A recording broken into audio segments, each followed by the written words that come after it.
মহালয়া উপলক্ষে আমরা একটা পিকনিকের আয়োজন করেছিলাম আর ওই পিকনিকে অনেক রকমের আইটেম হয়েছিল। এখানে দেখো মাংস হবে আর হচ্ছে টক ডাল, রাধাবল্লভী আর ভাত। আমরা তাড়াতাড়ি বসিয়ে দিয়েছিলাম। তারপরে দেখো এখন এখানে মাংস বসাচ্ছি।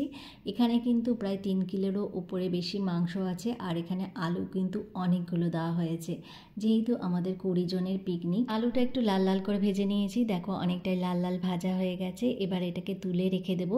এর মধ্যে আমি সম্বাদ দিয়ে দিচ্ছি তেজপাতা, এবার দেবো শুকনো লঙ্কা, বেশ খানিকটা পরিমাণ এলাচ আর দারচিনি দিয়ে দেবো, এতে করে স্মেলটা কিন্তু খুব ভালো আসবে। তারপর দেখো এখানে অনেকগুলো মশলা বাটা হয়েছে, মানে পেঁয়াজ অনেকগুলো বেটে রেখেছি আর তার সাথে লঙ্কা আর আদা সবগুলোকে দিয়ে একসাথে ভালো করে কষিয়ে নেব। পেঁয়াজ, আদা, রসুন এগুলো কিন্তু একটু ভালো মতো কষিয়ে নিতে হবে। একটুখানি কষিয়ে নেওয়ার পরে আমি এখানে কয়েকটা টমেটো দিয়ে দেবো।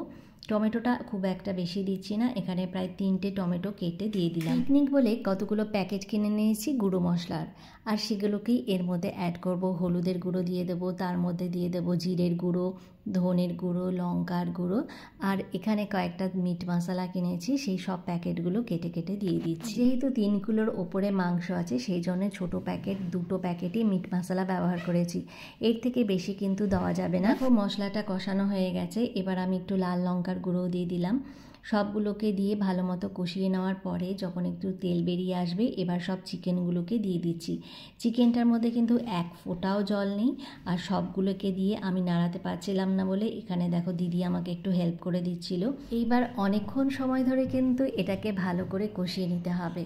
আর দেখো কষাতে কষাতে এবার আমি শেষের দিকে কিন্তু আমি নুনটাকে অ্যাড করছি। যখন অনেকটা কষানো হয়ে গেছে, তারপরে যখন ভালো মতো কষানো হয়ে যাবে, এরপর যে আলুগুলো ভেজে রেখেছিলাম সেই আলুগুলোকে কিন্তু দিয়ে দিতে হবে। যেহেতু চিকেন খুব তাড়াতাড়ি সেদ্ধ হয়ে যায় আর আলুগুলোকেও তো সেদ্ধ হতে হবে। এবার দেখো সামান্য একটু জল দিচ্ছি যাতে করে নিচে একটু লেগে না যায়। আজকে মহালয়ার দিন কিন্তু প্রচণ্ড গরম ছিল আর সেই গরমের মধ্যেই আমাদেরকে রান্না করতে হয়েছিল। দেখো চিকেনের মধ্যে সব আলুগুলোকে দিয়ে দিলাম, এবার একটু ভালো করে নাড়িয়ে মিক্স করে নিচ্ছি। মিক্স করে নেওয়ার পরে কিন্তু এর মধ্যে আমি জল দিয়ে দেবো। আর একটা কথা, চিকেনে কিন্তু খুব একটা বেশি জল দেওয়া যাবে না, যেহেতু চিকেন থেকেও অনেকটা একটু জল বেরোয় আর সেদ্ধ হতেও খুব একটা বেশি সময় লাগে না। আর আমরা যেহেতু একটুখানি অল্প গ্রেভি চাইছি সেই জন্য এরকম পরিমাণ জল দিলাম। এবার দেখো এটাকে সেদ্ধ হওয়ার জন্য বসিয়ে দিয়েছি। আর এইদিকে আমরা চাটনি বসিয়েছি, এটা কিন্তু টমেটো দিয়ে চাটনি হয়েছে। চাটনির কালারটা দেখো কত সুন্দর এসেছে। এই রান্না করতেই আমাদের প্রায় 10:30 বেজে গেছে, তাই জন্য বাচ্চাদেরও খুব খিদে পেয়ে গেছে। ওদেরকে আগে খেতে বসিয়ে দিয়েছি, কারণ মাংস হয়ে গেছে, ডাল হয়ে গেছে আর চাটনি।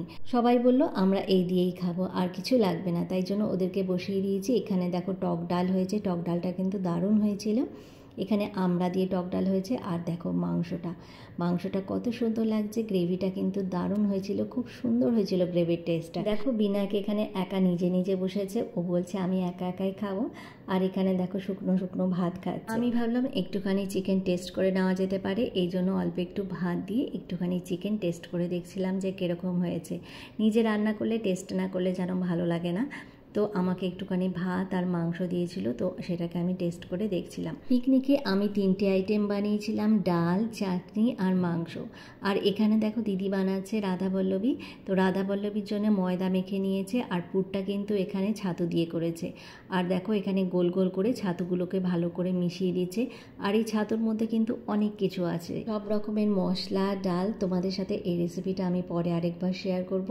দেখো এগুলোকে ভালো করে পুরে গোল গোল করে নিচ্ছে, আর এগুলো কিন্তু বেলন দিয়ে ভালো করে বেলে নেবে। বেসিক্যালি আমার কিন্তু রাধাবল্লভী খুবই ভালো লাগে, আর এটা যদি ঠিকভাবে বানানো হয় খেতে কিন্তু দারুণ লাগে।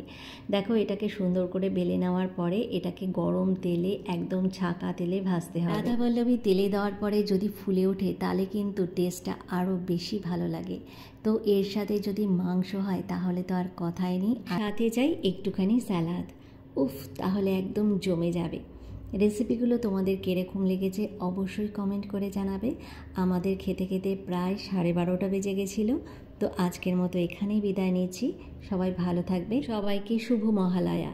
খুব ভালো করে তোমরা পুজোটা কাটাও। আজকের মতো এখানেই বিদায় জানাচ্ছি।